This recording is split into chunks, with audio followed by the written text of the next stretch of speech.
So today, what I want to talk about is a conversation that we had at a gala recently, and it's a table full of attorneys, and we got to talking about some of And the. Charles, not attorney. Not everybody at the table was an attorney, but at least one of the people in the relationship was.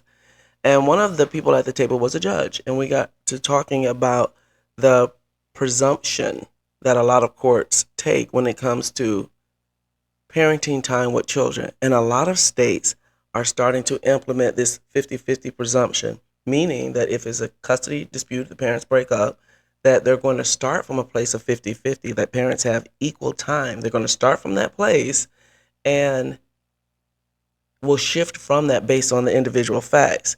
And unexpectedly, some people are caught off guard by how it has increased divorce rates. A lot more fathers in those states are filing for divorce, and a lot more women are staying in very unhealthy relationships. And so it's so interesting because changing that one dynamic and the presumption is 50-50, how it has affected the divorce rate. And I think that the law was intended to give the parents equal time or equal access to the children without thinking that it was going to have such an impact on the divorce rate so quickly. I'm. This is news to me. I can see the good and bad of both of it, but to know that I'm now knowing now that it's going to start off from 50-50, that would change a lot of how I might move going forward. Like I don't have to sit. How? I'm not about to sit. I don't. We've grown apart, so there's no need to continue this. You can get on with your life. I can get on with mine, and now I'm not going to be. Um, I'm not going to be at your beck and call or feeling like I have to jump through hoops because now we get the divorce. We're starting off at 50-50. No, that changes a lot. Unfortunately, I would be in a bad relationship. I would be a lot quicker to call it quits. Because you didn't think it was going to affect your time with your children. Yeah. Well, I think a lot of women who believe that if they got a divorce, they're going to have their children and dad's going to have every other weekend.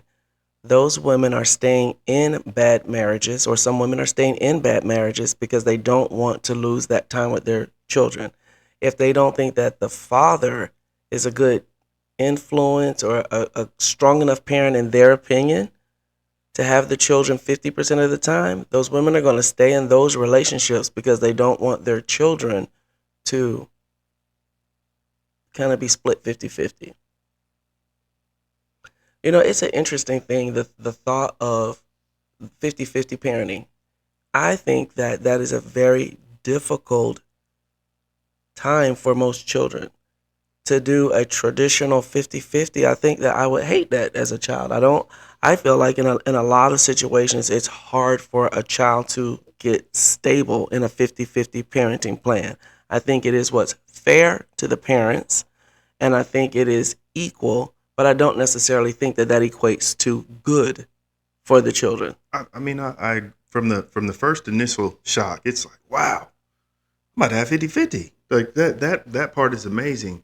But then when you go to building that out and what does that look like, it's something I think that's a lot easier said than done for some of the reasons that you're saying. So if we're having 50-50 and I live on the east side, you live on the west side, when it comes to accommodating their school situation, that's going to be a big ordeal. Somebody, even if we have 50-50s, if unless we live in the same city in close proximity, somebody's going to have to take on that task of the transportation. Now, ideally, if we could, let's just say But how even the that's not fair to the child. If you live on the east side and I live on the west side, and let's say that we're doing 50-50, first of all, I don't even it should not be a conversation starter if they don't live close to each other. agreed. If you have to wake your child up and have a 45-minute commute to school just so the parents can have 50-50, it's like we're not sharing a toy. You get a week, I get a week. I agree. That's But that's rough on the child. that's what I'm saying. Initially it sounds great, but it's a lot to build that out. let's say in a perfect world, you guys live in the same subdivision. I think it would be great.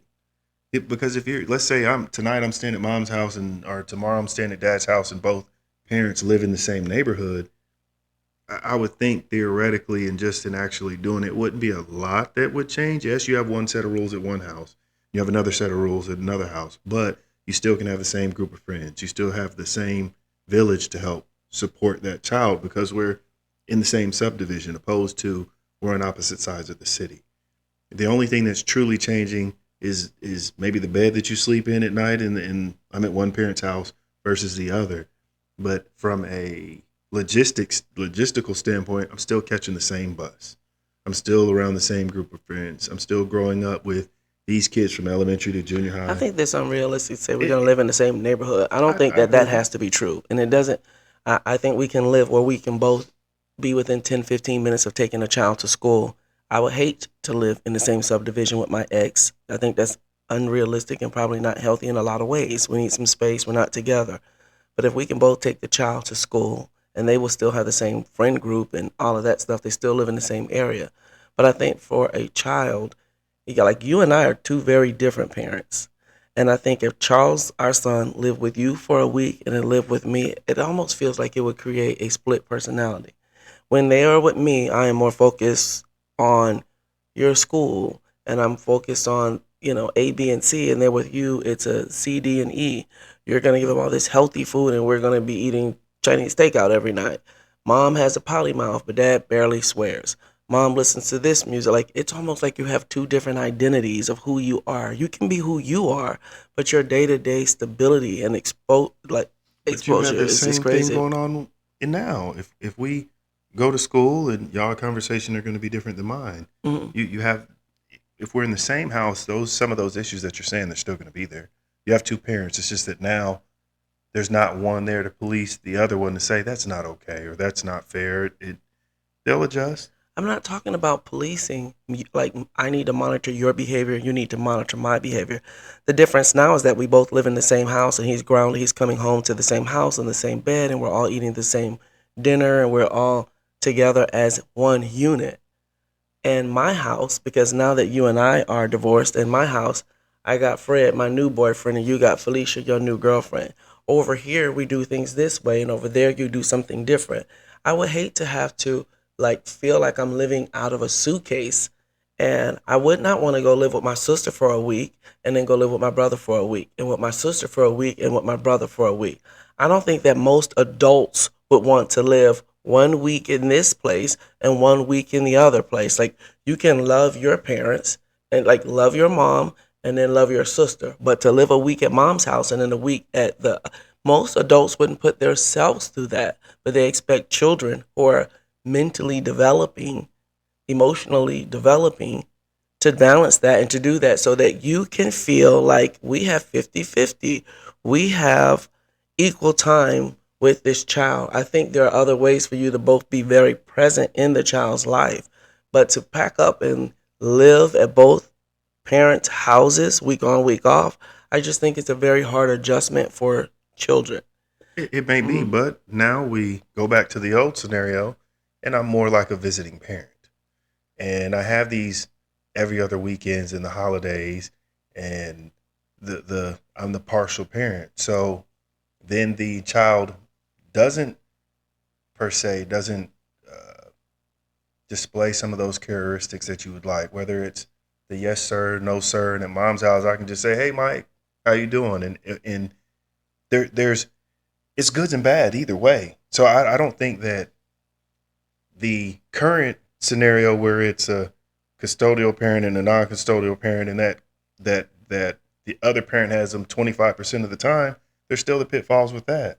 So if you were to ask me which one to choose from, oh, 50-50 sounds great in theory, but there are the issues that you're saying of, yeah, living feeling like I'm living out a suitcase from week to week. Now that part sounds horrible, but to know that I have the time that I want with my child, and I can be a lot more. Um, But it's not about you. It's not about you. Oh, I want the time with my child and I want this and I want that. It's not about you and it's not about your convenience and it's not about being fair.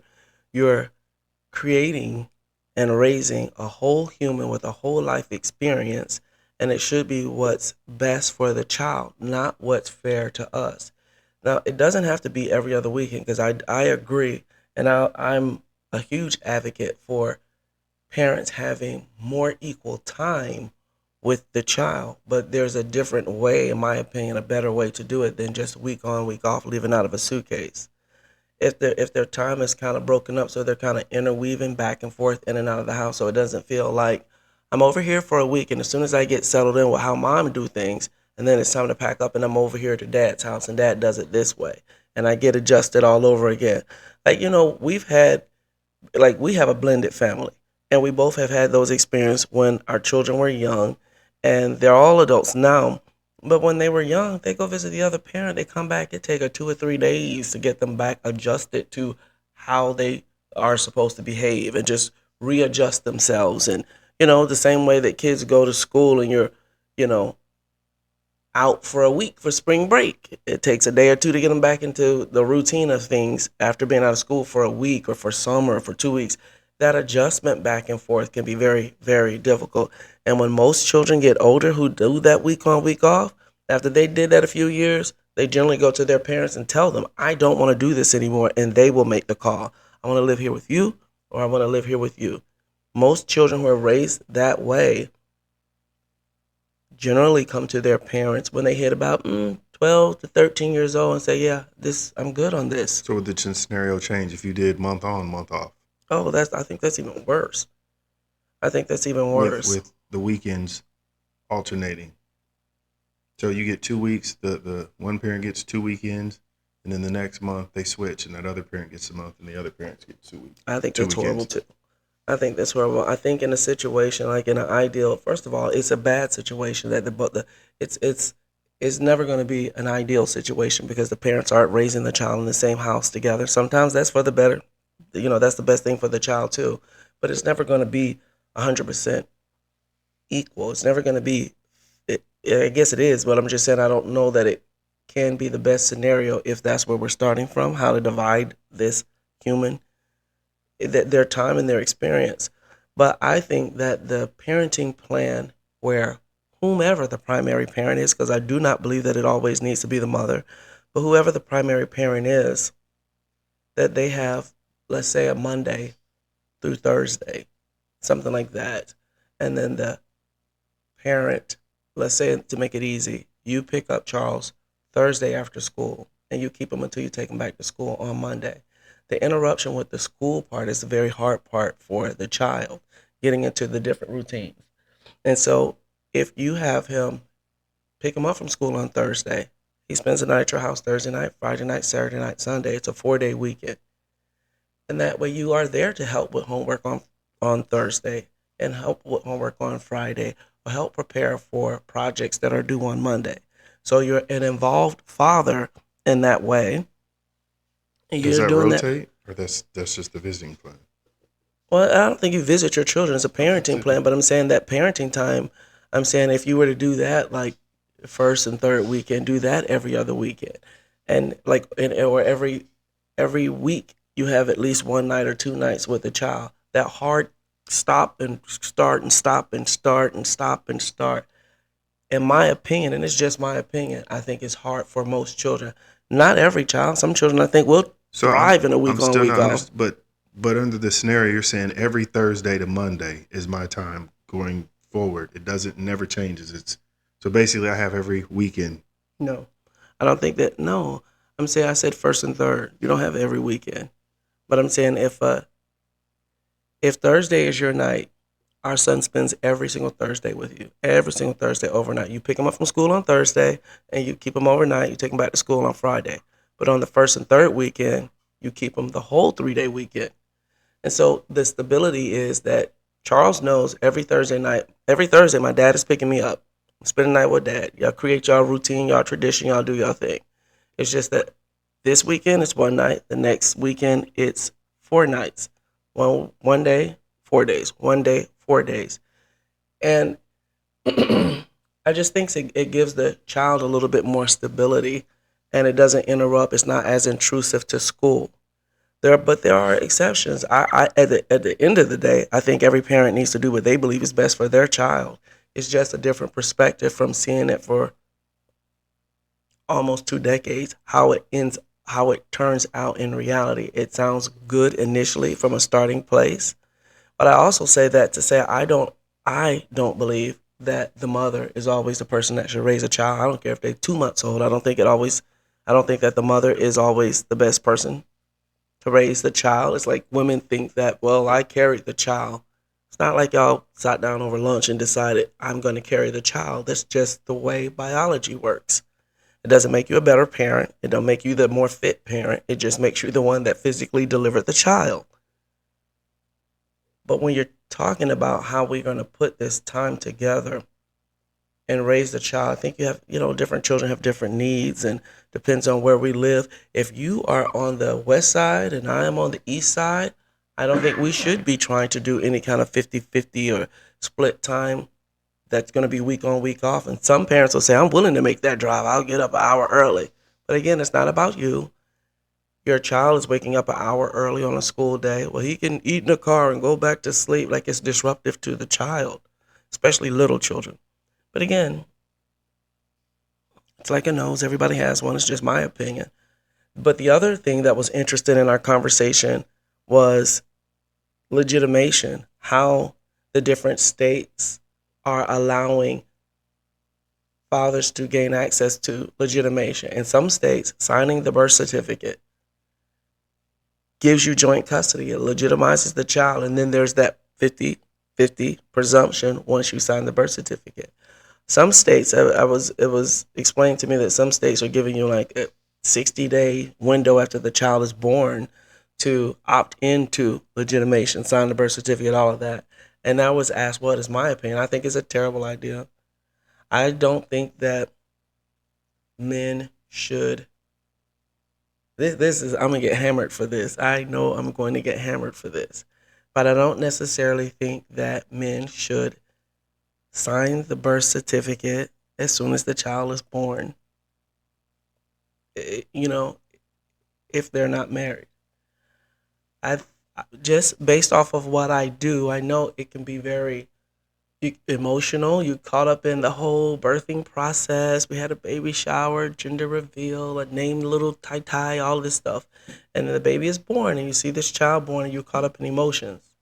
And you sign the birth certificate. You know as well as I do how many cases we come through and then the DNA test come back and it's not your child. I think that hospitals should create a system where they can do a DNA test when the child is born. DNA tests come back in 2 or 3 days. I think they should have that available. And in in a situation where the parents are not married, even if they are, if they want to opt into it, but they should have it available when the child is born to do a DNA test as soon as the child is born so that people are not attaching emotionally with kids and creating this heartbreaking turmoil for children when we break up and I'm going to put you on child support and now you want to say it might not be my baby and that's heartbreaking and craziness for the child. Let's establish that if there's ever a doubt, let's establish that as soon as the child is born. Let's do a DNA test when the child is born. And we can do that as soon as the child is born before they leave the hospital.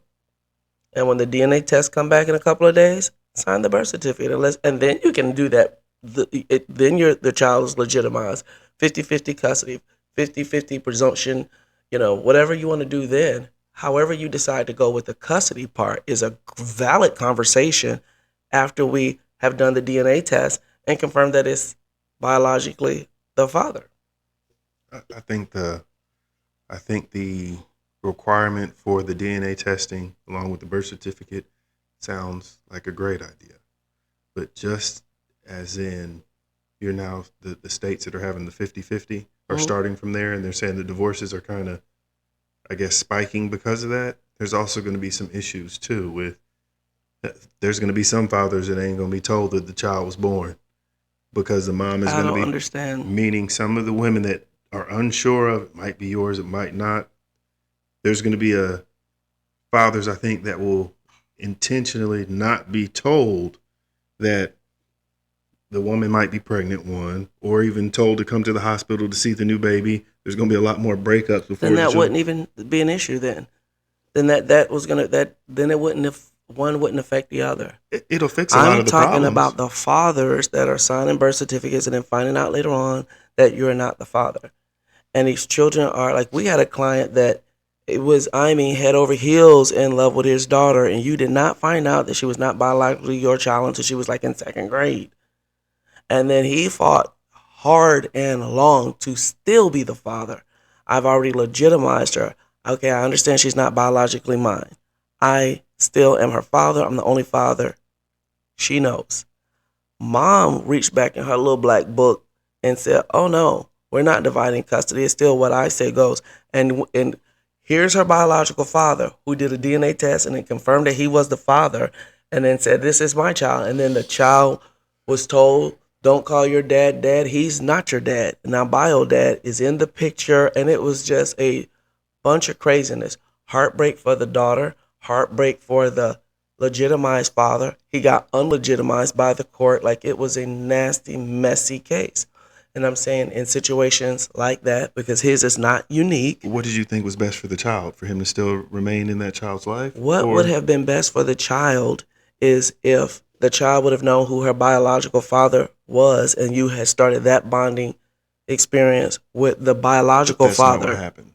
So I'm saying in But this, that's my point. It could never have happened. Our client would not have been wrongfully told that he was the father and got attached to this child, and the child got attached to him if there was if there was a DNA test done when the child was born. but They but if you had 50-50, mom would have took, if she would have known from the beginning that 50-50 was a possibility, she would have nipped that in the bud as well. Even if the DNA part wasn't a portion of it, knowing that if the DNA test in the hospital, let's say we take that off the table, but you know now, starting from the beginning, that if we go our separate ways, he's going to have the opportunity for 50-50, it would have probably still corrected the issue the same way.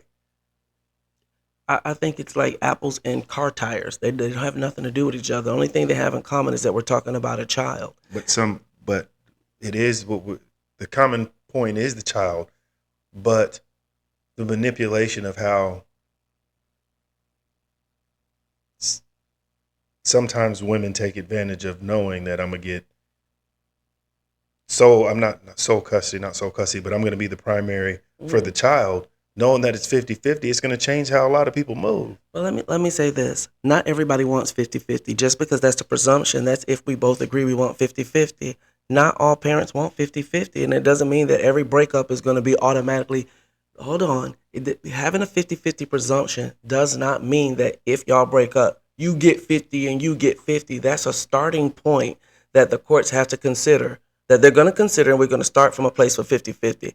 But if we are going to courts to establish legitimation in parenting time, and our son is 11 years old, and you haven't been in his life in a consistent way since we broke up and he's 2 or 3 years old, even if the court start at 50-50, that means we're going to look at it from that place. If you haven't been a participating father and you haven't been involved in the child's life and you do live an hour away, we're not doing 50-50. Because the courts are starting from a presumption of 50-50 doesn't mean that that's automatically what's going to happen. So in some cases, it's not going to affect what happens. You're not, you're a truck driver, you're gone. Like, there's so many scenarios. When I say the court is starting from a place of 50-50 presumption, that means, is it a possibility? Can it work? We're going to look at it from that point. It doesn't mean that if we get a divorce, you automatically get 50% and you automatically get 50%. That's not what that means. That's not what that means. And in their situation, our client didn't want 50-50. And so I don't think it would have made the mother move any differently. He did not want 50-50. He was happy with his 3-day weekend and his day during the week and his dinner date. Like, he picked her up, I want to say, like every Wednesday from school, did homework and dinner, and took her home every Wednesday. And he had a 3-day every other weekend. He didn't want any more than that. He just didn't want that taken away from him. I understand it doesn't start from 50-50. And if I'm not that involved and I haven't been that involved, you can take me for the child support and we'll keep doing it the way that we've been doing it. I'm not involved, and that dad will pay their money. But knowing that we have a starting point of 50-50, I may not want 50-50. And okay, then I'll take the every other weekend. But knowing that I now have the option that that's where we're starting from. For parents that have 50-50 time with the child. I'm not there's not two extremes where, oh, only you fathers who have never been involved, it doesn't apply to you, and dads who are involved and in the house, it does apply to you. There's a whole lot of space in between A to Z, a whole lot of scenarios in between. It's not an either or. It's not going to be either or, because you could have a father that was very involved, both parents are very involved, but you live an hour and a half away from each other. You're still not going to be able to do 50-50. So it's not just that simple to like, okay, well, I'm involved, so I'm starting from But that if I place. know, but if I know that I have the option of getting 50-50, I would try to move. I would try to move closer. So in understanding what you're saying, the transportation, the interruption with school, if knowing that the 50-50 is an option, then I would try to move to the somewhere that is more conducive to the betterment of the child, for both of us to be able to co-parent. I would try to move closer. It wasn't it. It's just nice to know that it's an option. It is an option here in Georgia. It, It's it it's an option, but they ain't starting from. It's not starting a from. lot of judges start from a Well, that's 50-50 great. Well, presumption. that's great that they And see, start there now. that's most. It's not now. It's not a now. See, and that's the difference of me being in court and you not being in court in front of the judges. There are a lot of judges that start from a 50-50 presumption here in Georgia, and it's not a new 2026 thing. That's how we have so many fathers and clients currently that have 50-50. That's why we have so many fathers that get primary custody, because the best interest of the child always will consider 50-50. It is an option. If that's the best interest of the child, then 50-50 would be that. Judges are people. Before they put on that black robe in the morning, they are people. And there are some people who believe that it's best for the child to have 50-50, whether that's the law in Georgia, a 50-50 presumption. Judges have discretion to do what they believe is in the best interest of the child when the parents can't figure it out. So if you have a judge that believes 50-50 is best for the child, oh, they're going to lean that way all day long, whether it's the presumption for Georgia or not, because they have discretion. So a state saying, okay, we're all going to start from a presumption of 50-50, that just means it's a presumption. It is not automatic. Even in those states that say we're starting from a presumption of 50-50, I want you to be clearly understanding what I'm saying when I say that is just a starting point, and that judge is still going to move left or right. Even in those states, I believe like Kentucky might have been one of those states that's doing that. Even then, we're starting from 50-50. That doesn't mean rush out and get a divorce because you automatically going to get week on, week off, or you're going to automatically get 50% of the time. I'm saying there are judges that would not have considered it, and there are judges So that we're will. gonna stay married. The ones that weren't considering it, then it's okay. I have to, for the women and for the men, I need to stay in this bad relationship because I know that the way that the kids are going to be placed is going to, I'm not going to agree with it. So I'll stay in this bad relationship so I can at least see him in the house. I can be here. I can be more involved and not dependent on what the other parent allows me to do. I think in reality, the parent that you're going to be is the parent that you're going to be, and you'll find a way to figure it out to be involved in your children's life if that's what you want to do. Even if 50-50 is not the presumption and you're that dad that got a crappy judge that gave you that 1980s parenting plan where you had the kids Friday at 6 to Sunday at 6, even those dads find a way to be present if they're going to be present. Those are the dads that volunteer for the Little League team. Those are the dads that without a parenting plan or order telling them to, they live close so they can pitch in and, I'm going to come to lunch with my child. I'm going to be the one that volunteered to help out with this and everything. If you're a very involved parent, mother or father, regardless of what the law is, you will find a way to be present in your child's life. If you are looking for an excuse to not be present, I promise you, it's more than a bag full of them. You can find an excuse to not be present and act like a judge is the one that's going to give you permission to be present or take away your responsibility and ability to not be present. Even if there's not 50-50, you had a parenting plan with your daughter, and she lived far away when she was like an hour away when she was young, and you had every other weekend with her on paper. And we had that baby at least 3 weekends a month, spring break, And I don't summer feel like break. 50-50 was an option. It It could, didn't start. It didn't start from there. I'm not, well, If we're talking about whether 50-50 was an option for you guys, that is very different. 50-50 would not have started from you guys, because at the time that y'all broke up, and this is what a lot of fathers say, and you and I have had this conversation, I don't feel like you guys were parenting 50-50 at the time that y'all broke up. So now that we broke up, you're like, I want 50-50. But if she's 3 and y'all wasn't 50-50 in before y'all broke up, why would you say I'm going 50-50 now? Because now we broke up and we're not together, so give me my half of our child. It doesn't work that way. Her mother was her primary caregiver, and when you guys broke up, her mother continued to be her primary caregiver.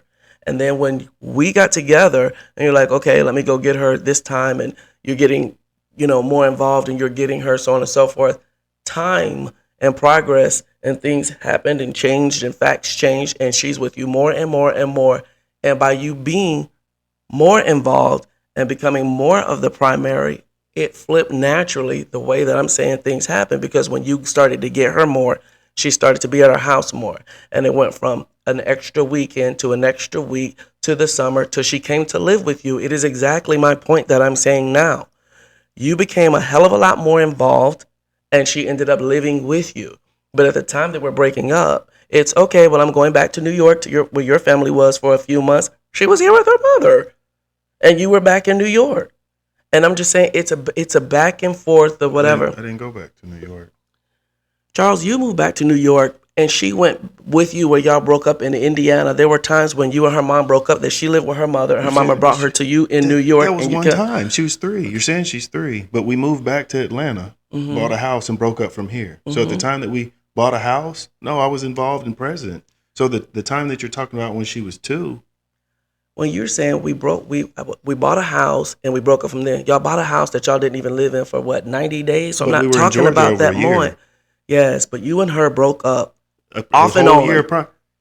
The baby's 3. When you're saying off and on, yes. But we had been together solid for a whole year here in Georgia. Mm-hmm. So I'm saying from the point that we got to Georgia and split up, no, I was present. I'm not talking about a year. I'm talking about her whole life. I'm talking about her whole life. You're saying it's just 3. In the first year I was there, we were in Indiana. So there was a year where we had broken up. So year 1 there, year 2, it was back and forth.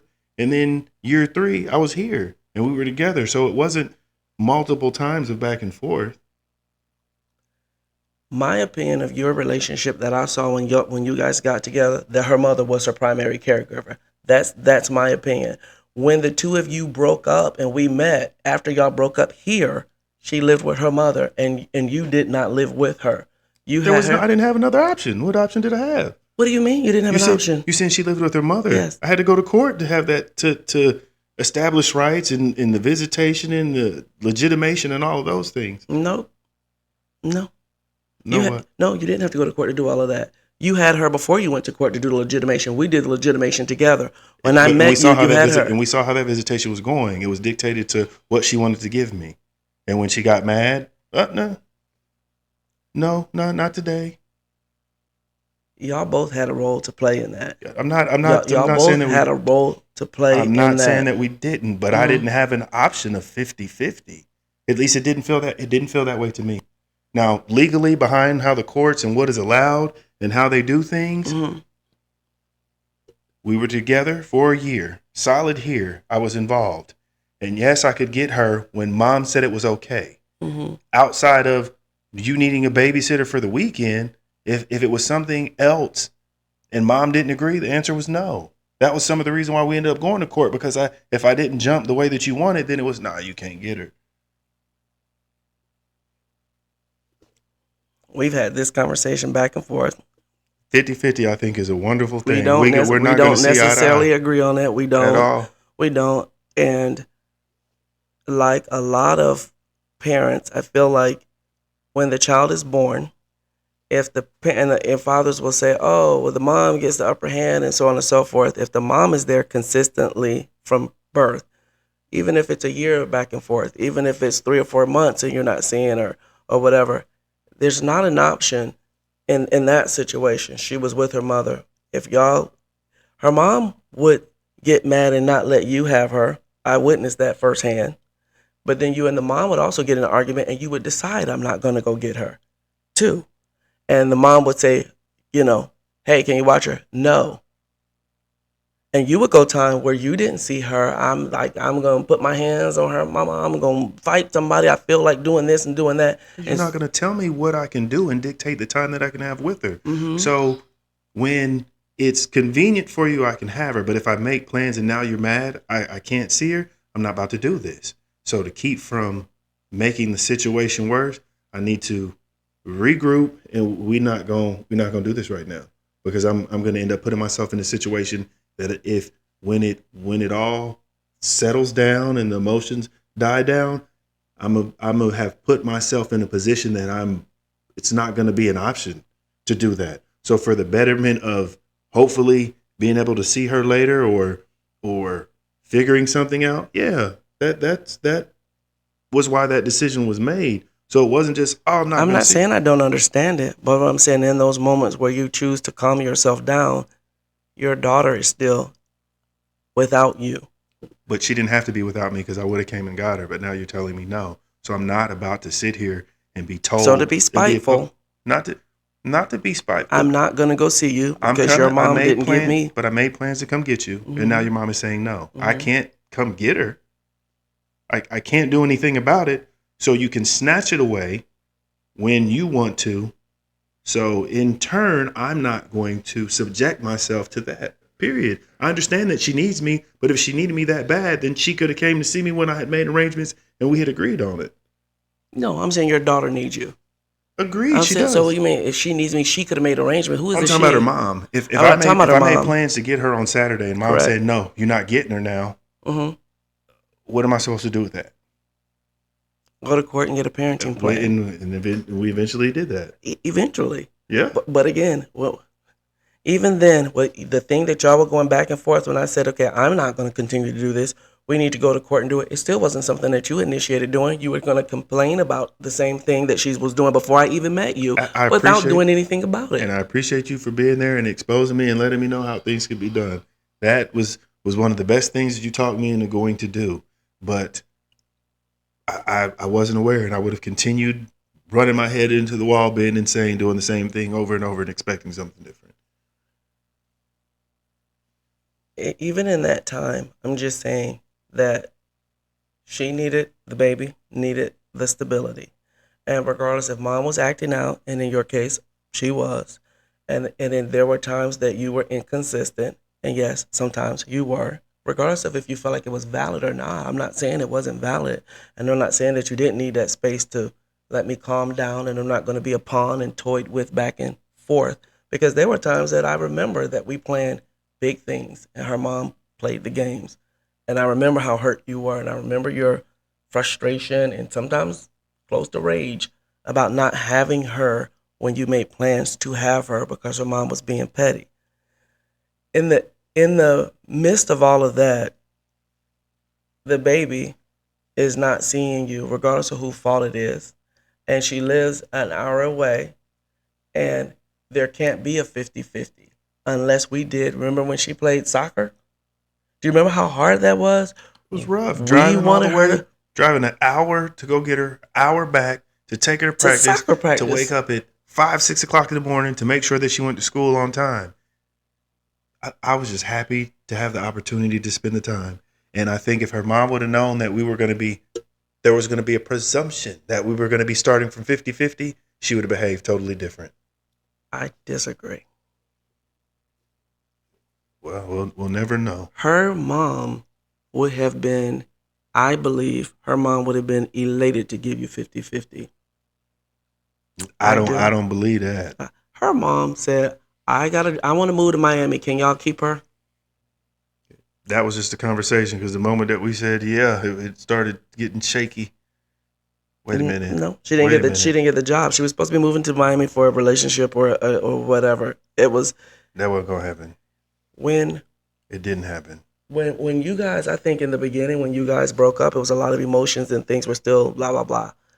When she recognized how much of help you were gonna be, that's why you had her more than every other weekend. That's why you had her every week. That's why you, like, every chunk of school, like a spring break, fall break, summer, she was at her house all the time. Her mom didn't interfere with that because she was glad to have you babysitter, because if it wasn't going to be, not you babysitter, but if it wasn't going to be her with you, If she wasn't gonna be with you, she was with a coworker, the neighbor, whoever else she could find to have her. So I don't think that she wanted to have her all the time, and I think she would have allowed you to have any extra time you Uh, wanted.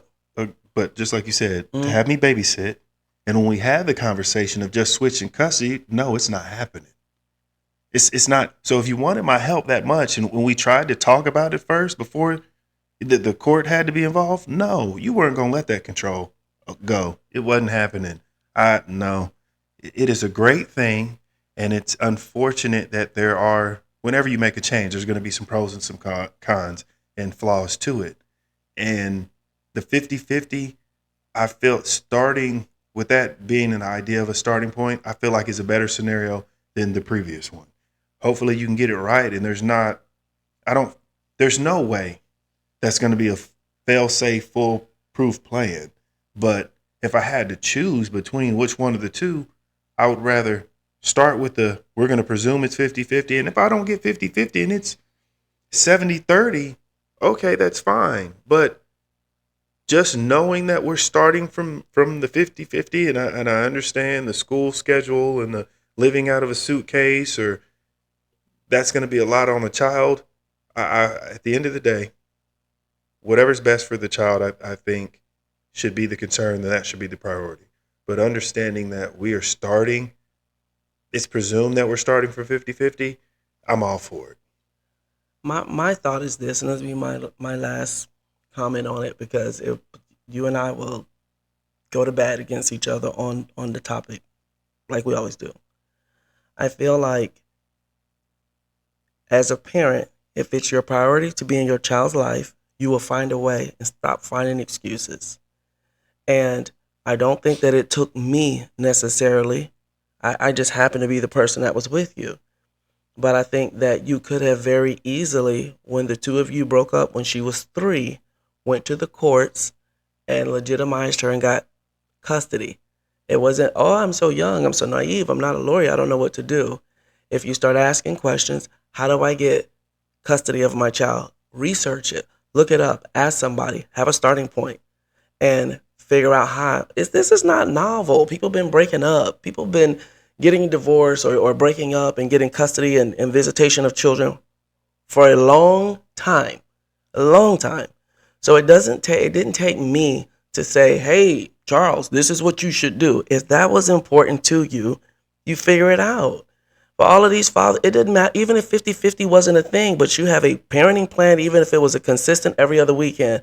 Because in the beginning, when you had every other weekend because of the distance or whatever, we planned all of our vacations around when we were going to have her. And we made the most of the time when we were going to have her. And then that time that we did have her grew and grew and grew and grew. But at least you have the consistency, is what I'm talking about. If you're not there consistently, don't jump in and think we're going to get 50-50 from a starting place. We're not. We're not. And it shouldn't be 50-50, because we're broke up and I've been sporadic and I'm all over the place, and now we're breaking up and we're not together, and it's a 50-50 thing. I just think that the child stability and the pattern of how you guys have raised her or him to the time that y'all break up is going to be taken in consideration, whether we're starting at a presumption of 50-50 or not. Or not. And if you're not married and you have to gain access to your child through the courts, then do that the sooner the better. And not going to the courts to try to get this parenting time established when you guys have been broke up for 5 or 6 years, because they're going to look at what happened during the 5 or 6 years that you were broke up. How often were you involved? How regularly were you involved? Were you just involved on the weekends? Are you just talking about holiday hallmark moments? Or are we talking about you're showing up for pediatric appointments? What's the child dentist's name? Have you ever been present at school? Do you help with homework? Like, do you help parent the child, or are you just coming over for the fun days to take them to Dave and Buster and buy them a new pair of shoes? If you are an active parent and you want to be an active parent, whether it's on paper or not, you will figure it out. The same way people figure out how to buy a house for the first time, how to get enrolled in college. People figure out the shit that mattered to them. And for everything else, you look for someone to blame. So whether it's a presumption of 50-50 or not, it starts from a point. You have to live as a 50-50 parent before you go ask to be a 50-50 parent, is the point. So if we're married and we get a divorce, our son, the court should start from a place of 50-50 because you and I are 50-50 parents now. We raise our son together with you doing a lot and I'm doing a lot and we're both involved. But in the situation where even if we're married, to start at a presumption of 50-50, if I work 75 hours a week and I'm on the road and I'm Brian McKnight and I'm never home, we start from 50-50, but damn, the kids barely know you. You're not here. They don't know you. You don't know anything about them. Y'all have a strained relationship. Y'all all of this. So yeah, Brian, you get 50-50 just because we're getting a divorce and you got to. No, that doesn't make sense. It doesn't make sense. A presumption of 50-50 when you have co-parented the children together makes sense if it makes sense. But just saying, okay, well, y'all not together, we're going to start from that place. That just means it's a starting place to look at it. And I'm open to the idea. Now, show me how you both have parented the child. Being open to the idea is great. Asking questions and educating yourself is the starting point of where you need to be at. Mm-hmm. Again, I didn't know the things then that I know now. Had I known what I know now after the first breakup, and if I would have known that would have been the presumption of 50-50, after the first breakup, I would have taken care of it. And I wouldn't have even tried to make it work. That 50-50 presumption and understanding what that means would have changed the scenario. In knowing what I know now would have changed a lot for me. And in meeting you, I had asked you, I have some questions because I'm trying to figure this out. That was many, many years ago. And now, living longer and knowing what I know now, I would have handled it so much different. I would have handled it in Indiana.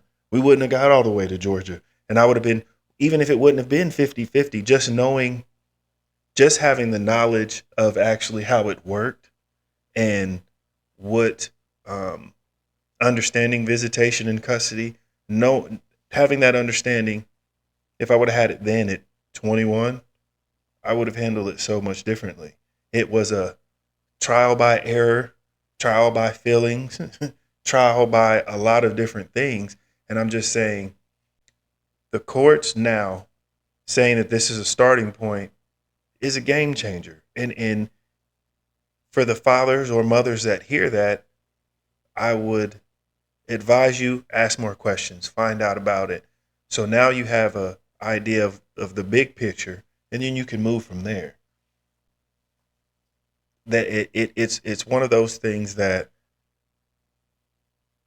we have this podcast, we have some of the different social media platforms to help educate people, because I was once in that situation as well as you, and that's why we put the content out so people can call and we can help you with those things. It is the first step is just educating yourself. The background things that Attorney Edwards is talking about, I have a general idea, but some of it I have no clue. But I know from a parent that wants to be involved, I guess the firm that we have and what we represent, that is why we do it, because we were in this position, and I felt like I didn't know where to go. I didn't know where to turn. There weren't these videos on social media, or I wasn't aware of them. So again, that's what we're here for. And hopefully if people have questions or concerns, you can certainly call the office and there'll be somebody there to more than happy to help explain it to you.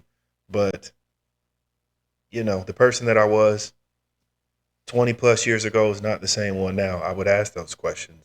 I would talk to an attorney. I would look on social media. I would try to do those things, the will and the way. There's a lot more information now that people can grasp just by looking on the internet. I still want it to be heard loud and clear. The sooner you do it, the better, because the courts are going to look at what you have done. If we are breaking up and the baby is 5, they're going to look at what you have done for the first 5 years. Before we just jump out and say the presumption is 50-50, you guys are breaking up, you've been very sporadic, hit and miss for 5 years, and we're going to now send this child to live with you 50-50. That's not what a 50-50 presumption means. And I think that fathers need to get joint custody sooner, earlier, so the baby is younger and they grow and bend in the way that you want to raise your child. So you're stop complaining about how your child is turning out and what the mother is telling them. If you're present to show them who you are, you don't have to worry about what mom is telling them because they learn you, know you, smell, sense, touch, love you based on what you do, not what she's telling them about you in your absence. And so when you go to court, it's not that my child is 5 and I'm not there because mama won't let me and blah, blah, blah. Get involved early. Get your child legitimized. Get custody, whether it's a 50-50 presumption or not. Get involved early in a way that her feelings are not taken in consideration, whether you get to see your children, which is what you dealt with a lot in the beginning. But you have to establish your rights, and you don't have to ask anybody to be a parent.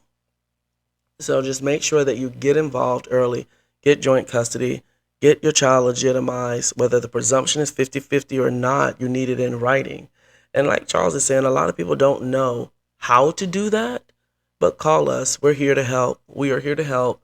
And a lot of young men, I understand that everybody don't know what to do, which is why we talk about the issue so much, because it has affected my life. It has affected your life.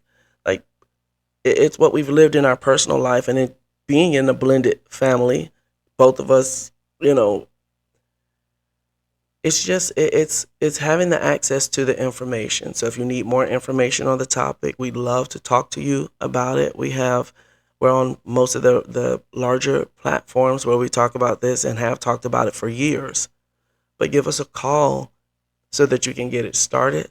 So you're not having these conversations after you didn't get what you wanted because you let too much time pass between the child's birth and you making your way to court. If it's important to you, you'll figure it out and make it a priority, not just in words, but you'll take the next step to do the thing to get the results that you want. So if you need our help, give us a call. Like, follow, subscribe, share, because this information, a lot of young men need to know how to get that access to their children, and we are definitely here to help.